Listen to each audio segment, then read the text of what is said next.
Mornings in Joseon started around 4 a.m. with the sounds of bells and drums, ending the night curfew. This was called Paru. The time was kept by the central water clock built by King Sejong in 1434 in Gyeongbokgung. It was called Borugak. A drum rang 33 times. Why 33? Because according to Buddhist cosmology, the heaven had 33 levels. A Joseon king's role was to observe the sky and govern according to the movement of the heavens.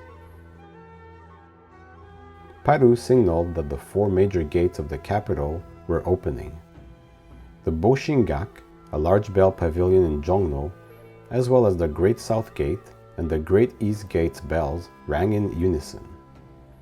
At 10 p.m. each night, the bells in the capital rang 28 times to signal the start of the curfew. This is called Injong.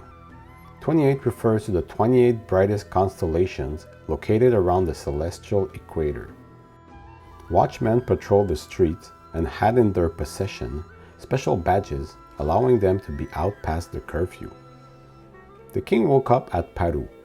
He normally slept on the floor, which had an ondol system. Ondol is a Korean floor heating system, which is still used today. The palace staff sprung into action. Ladies-in-waiting waited outside the king's bedchamber. Overseers would be waiting to provide food, fresh clothing, and water for a morning wash. Palace chefs would start preparing food in the royal kitchen. Eunuchs waited patiently for the king's command.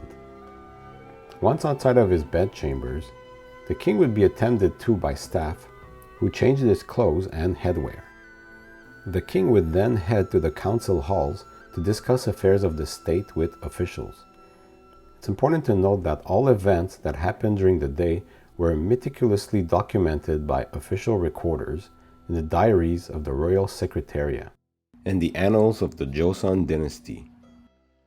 A system was in place that prohibited the monarch from getting access to these documents as they're being drafted. It thus guaranteed some form of confidentiality and credibility. The annals of the Joseon dynasty covered 472 years and 25 generations of kings. It's the longest record of a dynasty in world history. They were stored in Seoul, and copies were sent to 4 other locations in the kingdom in case of unforeseen damage. Throughout a lot of these proceedings, the king was shielded by a red and blue screen. Bronze censers would burn incense, filling the hall. Music was played while the king was present, and attendants were required to bow 4 times. Royal palace guards lined up on both sides of the hall. Military and civil officials assembled in the courtyard facing the throne room. The official routine started with the king listening to reports from the royal secretariat. The secretaries were, of course, male. This is a Confucian state after all, and it was a highly prestigious position. They excelled in the literary arts. They had a lot of power since they would decide which memorials and petitions would be shown to the king. They could also modify them. The king would approve or reject a document with his seal. When important people were memorialized, the king had to read the documents himself and write a reply. It is said that if a memorial could upset the king, his secretaries could decide to not show it to him and could even punish the author.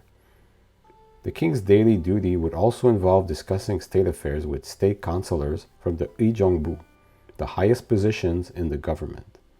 The Ijongbu was the state council of Joseon, the highest organ of government. Officials from the 6 ministries could request an audience with the king at this time. A special chart mapped out the positions for all officials, guards, and other people who took part in the morning audience. Yangban officials had to remain in kowtow throughout the royal audience. The Yangban was the ruling class, the so-called scholarly official who exemplified Korean Confucianism. They needed permission to look at the ruler's face. They never faced the king, but sat on the king's sides. They bowed 4 times and usually started any audience by inquiring about the king's health. The king received a daily report from the Bureau of Astronomy. astronomers would talk about their observations of heavenly bodies, astronomical events, and appearances of comets. Halos around the sun or the moon were mentioned. There were Confucian lectures held in the morning, at noon, and at night for the king to cultivate his moral character and governance abilities. The king started by reviewing the material studied in previous lectures. New lines of text were then introduced.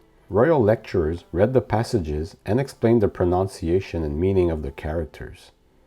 These documents were in Hanja, Chinese characters. The texts were in classical Chinese, Hanmun, but were read in Korean, not Mandarin. Each Chinese character is a syllable in Hangul. The participants in the lecture would offer their opinions on the subject. After the lesson ended, the king might talk about affairs of the state with the participants. They would then offer their opinions. It was basically a forum for political debate. In doing so, they strove to create the ideal Confucian state, which was the heart and soul of the Joseon government. Like the morning audience, the royal lecture followed a specific seating arrangement for participants. Joseon kings reproduced many works of Confucian literature and writing, as well as art. They wrote commentaries on Confucian works, as well as wrote and co-wrote poems. Kings' calligraphic works of names of buildings and gates are found all over the country. It is said that King Sejong didn't miss a royal lecture in 20 years, while King Songjong didn't skip one in 25 years.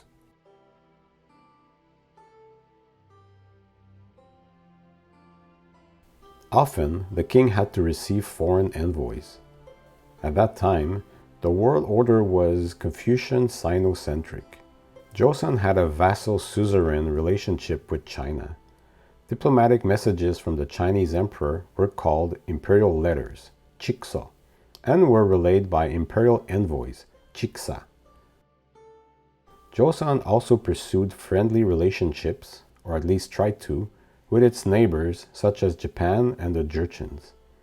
Diplomats from these nations were called state envoys, guksa, and the messages they bore were state letters, gukso.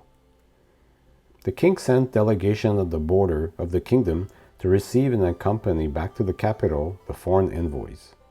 The ceremony for receiving state guests was called binrie. Receiving state envoys was a big event. The king would formally receive state envoys in the main throne hall. The most imposing guards were posted inside and outside the hall. Officials would stand in rows in the courtyard. There was an interpreter, music was performed, and many protocols were followed.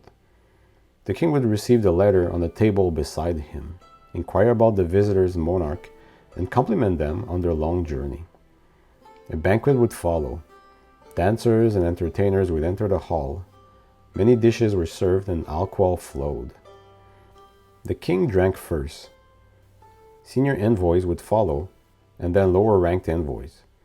The wine and side dishes were passed around 5 times. Then the main meal was served and the banquet ended. An important attribute of kings was to hold their liquor well because they were required to drink alcohol with their subjects and foreign envoys. Receiving Chinese imperial envoys was a little bit different. The king went to the guest hall of Cherishing China, called Mo Huaguan, to welcome the imperial envoy himself, and then guide him to the main throne hall. An ancestral tablet called Guolpe, which symbolized the Chinese emperor, was placed on the throne. The emperor was the symbolic host at this time. The king then had to enter the throne room from the east door. The imperial envoy entered from the front gate and went up the central stairs, which was usually reserved for the king. The imperial envoy placed the imperial message in front of the imperial tablet. The king and his subjects bowed 4 times.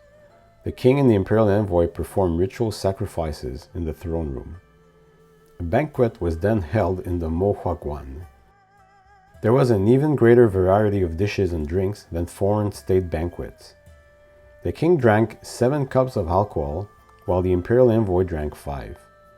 That was protocol, but unfortunately for the kings, or fortunately, Imperial envoys often enjoyed alcohol, and the king couldn't refuse a drink when offered.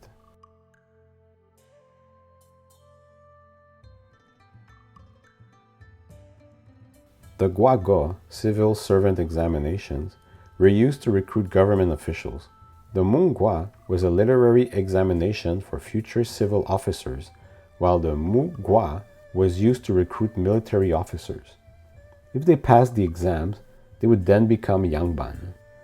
Many people tried, but in the end, only 33 who passed the literary exams and 28 who passed the military exams could participate in the palace examinations attended by the king himself.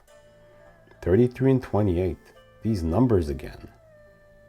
The literary exam was held in the main audience courtyard, while the military exam was held at the guest hall of Cherishing China. The king submitted questions for the literary examination. These questions were quite elaborate, not just a line or two. He then attended the military exam. Participants competed in archery, horsemanship, shooting a bow on horseback, and using a spear on horseback. Gyokgu, which was akin to polo, was a test of horsemanship performed in such events. A week later, the successful candidates were re-invited to the palace. The king gave them a red plaque and handed them flowers which they attached to their hat and gave them a bottle of alcohol. The first place winners for literary and military exams were given a kind of parasol as gift called ke. Thanks for watching. If you enjoyed this video, don't forget to like it, comment, and hit the subscribe button. Stay tuned for part 2.